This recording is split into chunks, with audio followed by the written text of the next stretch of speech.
Hey guys, this is Jessica from Smashing Ink Vinyl Supply, and I just wanted to do a tutorial to show you guys how to do the hinge method when it comes to installing decals. I have my close sign here. This is what we have out on our door, on our garage door, and my hours have updated, so I need to switch this out to the new one that I have here. So I thought this would be a good time to show you guys how to do the hinge method.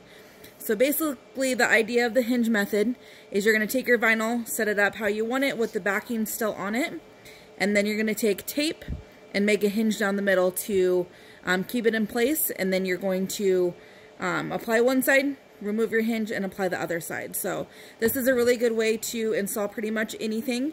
This works on cups, large decals, small decals, pretty much anything you can think of. It's just an easy way to be able to line up things very precisely without worrying about your vinyl going in the wrong spot. So I'm going to show you how that works.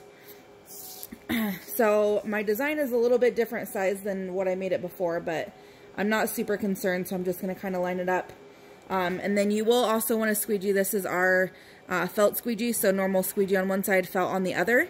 I don't have any transfer tape on this. This is just printed right off our printer, and so since the vinyl is exposed, I will only be using the felt side. That'll just make sure as I'm squeegeeing it, I'm not going to scratch up the material. So it's really handy to have one of those, and we have those for sale on our website.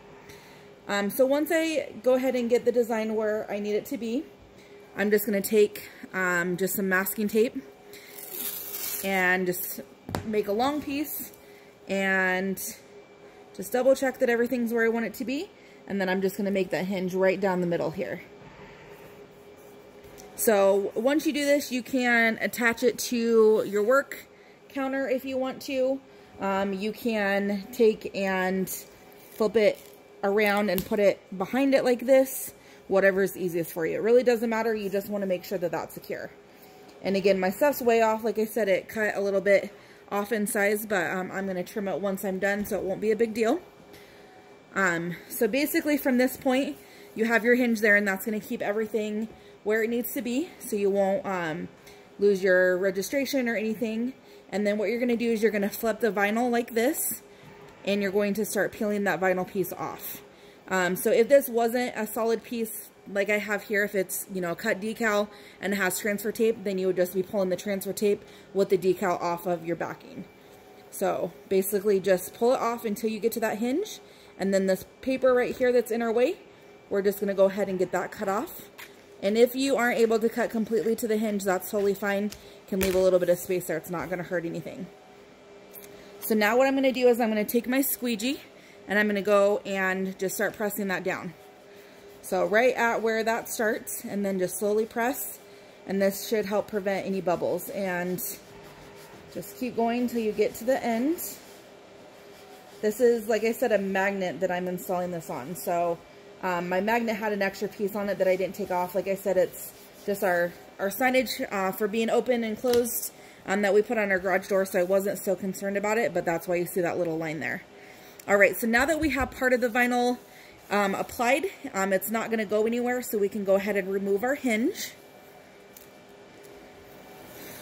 So when you remove it, you just want to make sure, of course, that you don't mess anything up.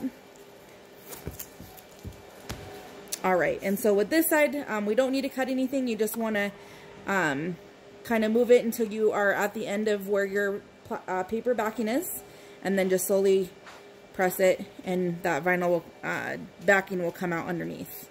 So you can kind of hold it back like this, just so as you're pressing on it, you're making sure that you're not getting any bubbles.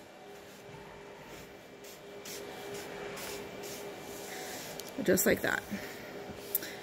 And I have some tiny bubbles. These are just a little bit of air bubbles. Those will definitely come out after it sits for a little bit.